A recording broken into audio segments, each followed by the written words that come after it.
For me, working on the water and having fresh seafood were big benefits of oyster farming.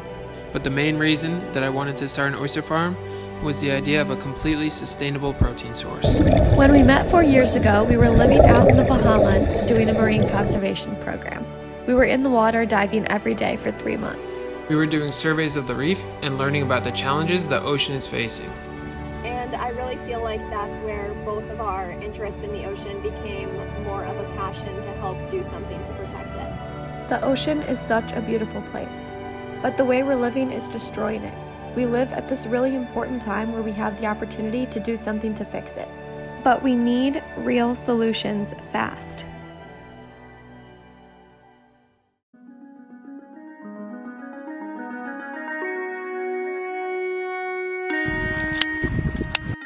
I've been working as a kayak tour guide for 7 years now, and last summer I was introduced to oyster farming by Cottage City Oysters.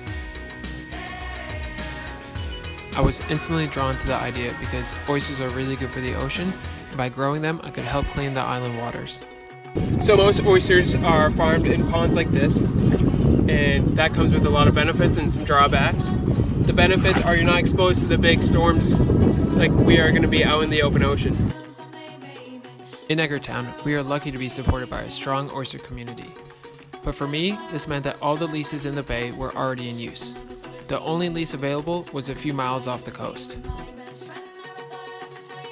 We're working to design and build bigger and stronger cages that can keep our oysters from floating away. And we're going to need a bigger boat that can handle rough waters. Oysters are filter feeders, which means they eat by removing nutrients from the water. One oyster can filter up to 50 gallons of water a day. In a few years, once we are growing more oysters, we can filter 50 million gallons of water each day. We have high levels of nitrogen in our ocean because of runoff water full of chemicals. This excess nitrogen creates toxic algal blooms that cause dead zones in the ocean. Our oceans are also absorbing our really high demand for seafood, and over 90% of our fish stocks are already overfished or fully fished, and 85% of our natural shellfish stock is already depleted. By growing oysters, we can lessen the pressure on the wild stock and create new habitats for marine life while bringing back the benefit of the oysters to the water.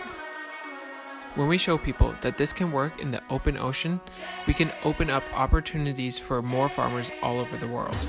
Oysters protect water quality and can feed our growing population in a completely sustainable and restorative way. Our oceans make up 75% of Earth's surface and offer immense potential if utilized properly. Oyster farming is the way of the future. Through our farm, we get to bring oysters back into the water and let them do their work. We have the opportunity to solve one part of this problem with the tools nature has given us.